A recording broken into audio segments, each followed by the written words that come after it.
ഞങ്ങൾ ഈ പെരുന്നാൾ കാലത്ത് ഇങ്ങനെ കാത്തിരിക്കും. 27-ാം രാവ് വരാൻ വേണ്ടി ഇങ്ങനെ കാത്തിരിക്കുക. 27-ാം രാവിൻ്റെ അന്ന് വൈകുന്നേരമാവുമ്പോൾ ഞങ്ങളുടെ തറവാട്, ഞങ്ങൾ കുറച്ച് വലിയ കുടുംബമാണ്. ആ തറവാടിൻ്റെ പിന്നാമ്പുറത്ത് ഉള്ള കുന്നിൻ്റെ താഴ്വരയിൽ വളരെ ദരിദ്രരായി ജീവിക്കുന്ന മുസ്ലിം കുടുംബങ്ങളിൽ നിന്ന് എൻ്റെ താത്തമാർ, എൻ്റെ ഉമ്മമാർ, അവർ വൈകുന്നേരം ഈ നെയ്യപ്പുണ്ടാക്കിയിട്ട് ചൂട്ടും കത്തിച്ച് ആ നെയ്യപ്പം എടുത്ത് അത് തേക്കിൻ്റെ ഇലയിൽ പൊതിഞ്ഞ് അവരിങ്ങനെ കുന്നിറങ്ങി വരും. അവർ നോമ്പറക്കുന്നതിന് മുമ്പ് ഞങ്ങൾ കുട്ടികൾക്ക് അത് കൊണ്ടുതരും. അന്ന് ഞങ്ങൾ കരുതിയിരുന്നത് ഇസ്ലാം എന്ന് പറഞ്ഞാൽ നെയ്യപ്പമാണ് എന്നാണ് ഞങ്ങൾ വിശ്വസിച്ചത്. ആ മാധുര്യത്തിലൂടെയാണ് ഞങ്ങളൊക്കെ ഒരു മതത്തെ അറിഞ്ഞത്.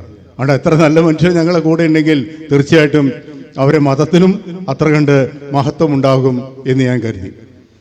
വളരെ കാലം കഴിഞ്ഞ് എൻ്റെ അയൽവക്കത്ത് ഒരു മുസ്ലിം സ്ത്രീയുണ്ട്, ഒരു വിധവയാണ്.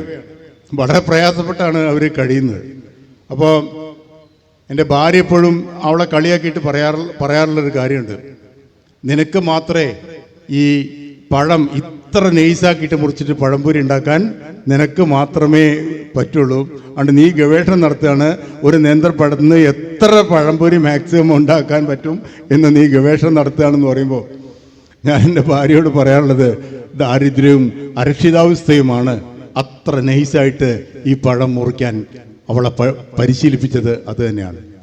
അപ്പോൾ ഒരിക്കൽ എൻ്റെ ചെറിയ മകൻ, ഇന്നാണ് അവൻ ചോദിക്കില്ല, ഇന്നൊക്കെ അവൻ കുറച്ചുകൂടിയൊക്കെ വലിയ കുട്ടികളായി, അവർ വേറെ മേഖല കണ്ടെത്തിയ ആളുകളാണ്. അപ്പോൾ എപ്പോഴും ചോദിക്കുന്നൊരു ചോദ്യമുണ്ട്, എന്തിനാണ് നമ്മളിന്ന് വ്യത്യസ്തമായിട്ട് അവരെന്തിനാണ് നോമ്പ് പിടിക്കുന്നത്, നമ്മളിന്ന് വ്യത്യസ്തമായിട്ട് അവരെന്തിനാണ് നിസ്കരിക്കുന്നത് എന്നാണ് അവൻ്റെ ചോദ്യം.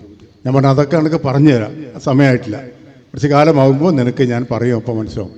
എനിക്കൊരൊറ്റ കാര്യമേ നിന്നോട് തിരിച്ചു ചോദിക്കാനുള്ളൂ കുഞ്ഞെ. എന്താ? അവർ നിസ്കരിക്കുന്നതുകൊണ്ട് എനിക്ക് വല്ല ബുദ്ധിമുട്ടുണ്ടോ? എനിക്കൊരു ബുദ്ധിമുട്ടുമില്ല. അവർ നോമ്പെടുക്കുന്നതുകൊണ്ട് എനിക്ക് വല്ല ബുദ്ധിമുട്ടുണ്ടോ? ഇല്ല, അതുമില്ല. നോമ്പെടുക്കുന്നതുകൊണ്ട് എനിക്ക് വല്ല ഗുണമുണ്ടോ?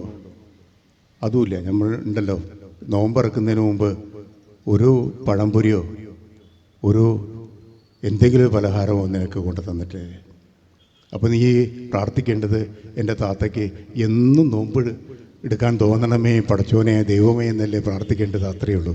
അങ്ങനെ വെറുപ്പിൻ്റെ ഭാഷണത്തെ അങ്ങനെയുണ്ട്. മർദ്യം എന്ന് പറയുന്നത് ഒരു വലിയ സംഭവമൊന്നുമല്ല. ഒന്ന് മാത്രം മനസ്സിലാക്കിയാൽ മതി, ഒരു ശലഭത്തിനോ തുമ്പിക്കോ ഇല്ലാത്ത ഒരു അവകാശാധികാരവും നമുക്ക് ഈ ഭൂമിയിലില്ല എന്ന കാഴ്ചപ്പാടിലേക്ക് കൂടി ഉയർന്നെത്തണം. ഇതിങ്ങനെ ചേർത്ത് പിടിക്കാനായിട്ട് നമുക്ക് സാധിക്കട്ടെ.